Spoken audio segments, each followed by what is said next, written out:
Palagi! Amen!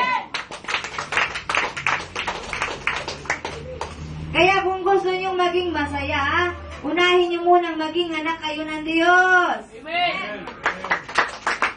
At ang Diyos ang magbibigay ng ikasasaya ninyo. Amen!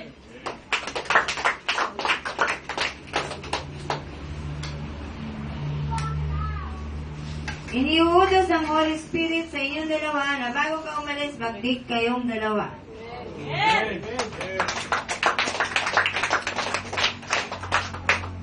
At kapag hindi ninyo ginawa yan, lagot kayong dalawa.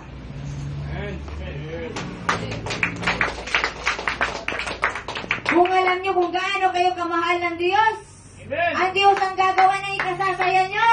Amen!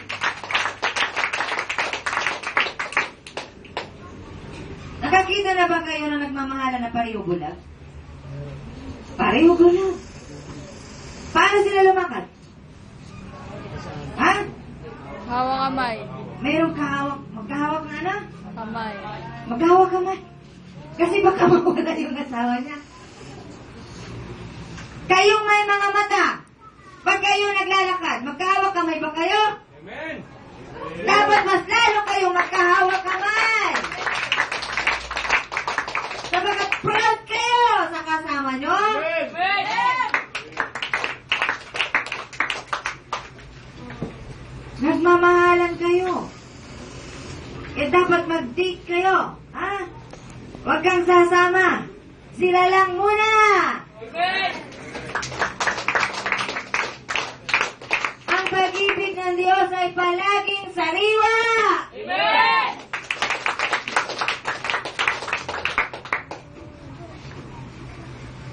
Kaya malalaman ninyo kung true love kayo ng partner nyo. Ha?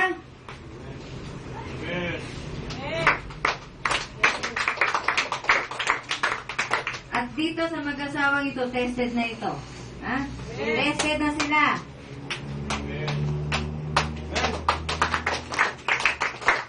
Sa ibang mag-asawa na narito, itest nyo ang sarili nyo. Ha? Si Mister, pag-uwi, may dala pang isang balot na tsokolate, may isang hamburger, o may 5 pirasong pandesal na may palaman na coconut.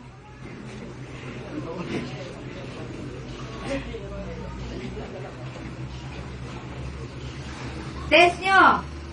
Ay, yung babae, test niya yung sarili niya. Pag-uwi ng Mister, meron siyang niluto na ano, paboritong inihaw na pusit. Ha? Inihaw na pusit. Eh, yung Mister niya wala ng ipin. Paborito ng Mister niya. Kahit walang ipin, kakainin yan. Sapagkat naaalala niyang mahal na mahal talaga siya ng asawa niya. Dahil sa pusit, nagkaibigan sila. Amen! Sa mga anak na hindi na nakikita ang pagmamahalan sa mga magulang, kayong gumawa ng paraan, ha? Amen!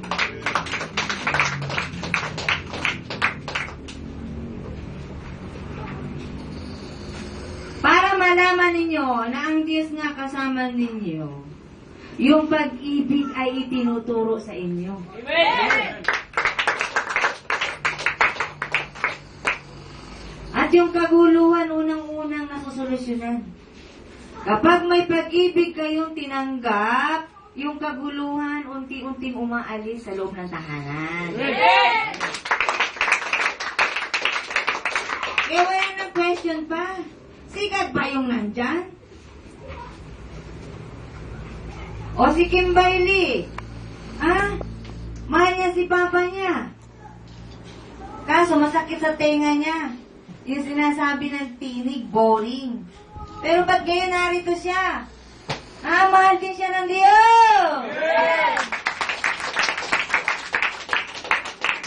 At ang pananampalataya ay bunga ng pakikinig ng salita ng Diyos. Amen! Nung umpisa, boring, masakit sa tenga. Kala niya siya yung pinapagalitan talaga. Pero hindi niya alam, para sa lahat yun. Kaso, yun ang ugali niya, kaya masakit sa kanya. Amen! Di niya alam sila siya nasasaktan. Marami sila. Na pagdating ng gawain ay ayaw umupo sa unahan. Gusto ay sa likuran para hindi sila makita ng mata ng Diyos. Pero hindi nila alam na kahit saan sila, kita sila ng Diyos.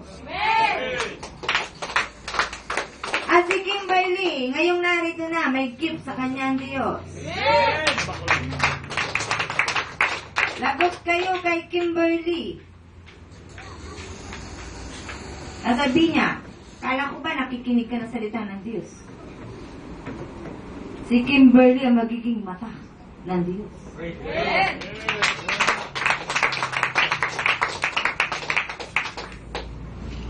Noon pa ay sinabi na ng Espiritu ng Diyos kung anong karakter meron si Kimberly. Kaya lamang pinahintulot ng Diyos na maging ganyan muna siya. At ngayon, ibinibigay ng Diyos ang kapuspusan ng kanyang pagiging isang anak ng Diyos.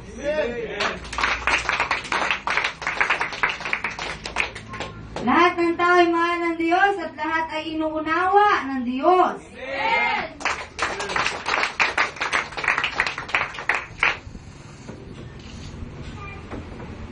Brian, pakitanong nga sa nanay mo. Pakitanong.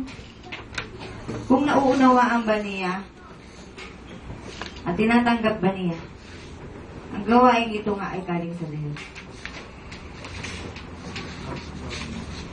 Pakitanong.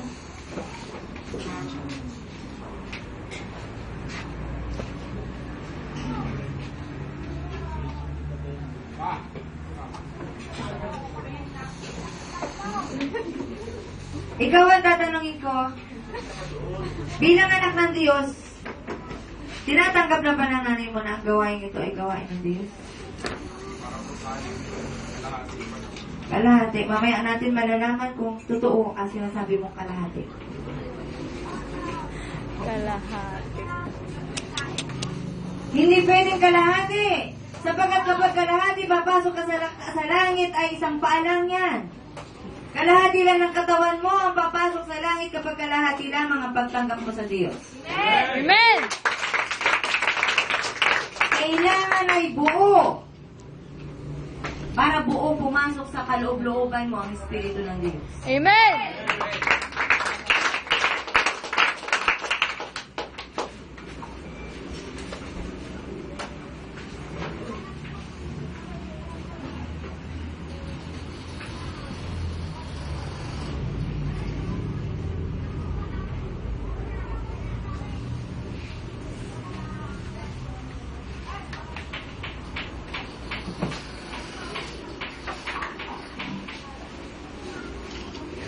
Pinapaalam ng Espiritu ng Diyos, may isang puno ng masamang Espiritu na narito ngayon, at ang bangkay niya ay ang lingkod.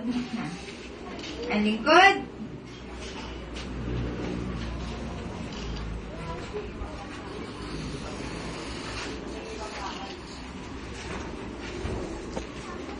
ang Espiritu ito ay galing pa sa ibang bansa. Pumunta dito para bigyan ng sakit ang lingkod para hindi makatayo dito sa harap nyo. Pero kagaya na sinasabi ng Diyos, anak, pupunta ka lang. Akong gagawa. Ako magsasalita. Ako ang bahala. Amen!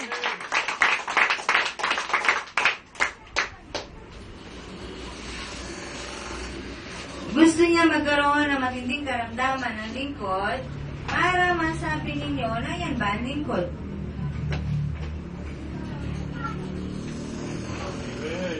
Amen. At ang Espiritong yan ay narito ngayon. At nakatitig, ang masamang Espiritong yan ay narito ngayon, nakatitig sa lingkod, at gumagawa siya ng mga usal na panalangin para pabagsakin ang lingkod, alisin ang isip ng lingkod para hindi makapagpatuloy ang gawain nito.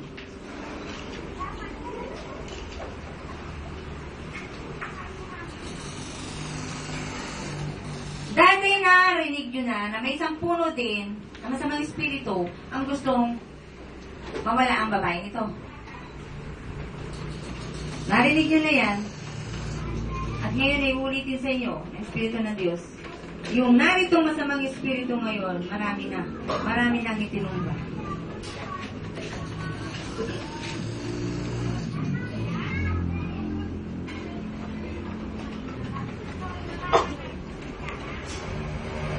Sa maniwala kayo sa hindi, walang sino man ang pinahintulutan ng Diyos na lumupig sa babaeng ito.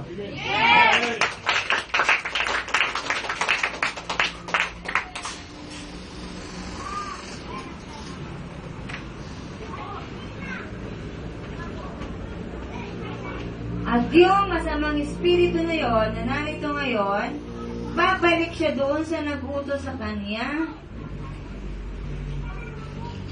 At kung ano ang nais ng masamang espiritong yon, doon sa babae, ay mangyayari doon sa nagutos sa kanya.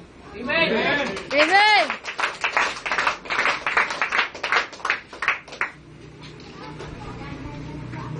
Kung kayo talagang naniniwala ng espiritu ang nagsasalita sa inyo, espiritu ng Diyos, alam nyo dapat ang mga kaganapan dito na may nangyari na dito na gustong mamatay ang babaeng ito at nangyari doon sa taong yon. May naalala ba kayo? Amen. Amen! May tao na nalagutan ng hininga sapagkat siya'y nagnais na itong babae ay mamatay. Ang namatay ay yung taong yon na nagnais na mamatay yung lingkod ng Diyos. Amen!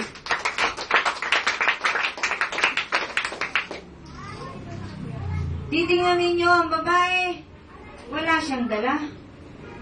Wala siyang alam. Wala siyang pwedeng ipagyabang.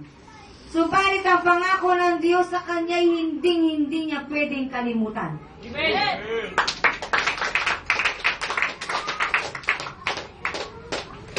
At kayong lahat na nagtitiwala sa Diyos at sumasamba sa Diyos, sa Espiritu at katotohanan dito, kayong lahat ay gagawin din ng Diyos kung ano ang ginawa sa babaeng ito na proteksyon, ganon din ang gagawin sa inyo. Amen!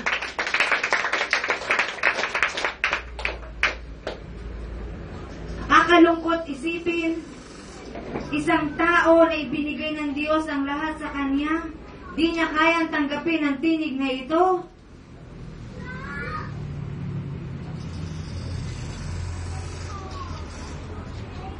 Sapagkat binulag na siya ng demonyo.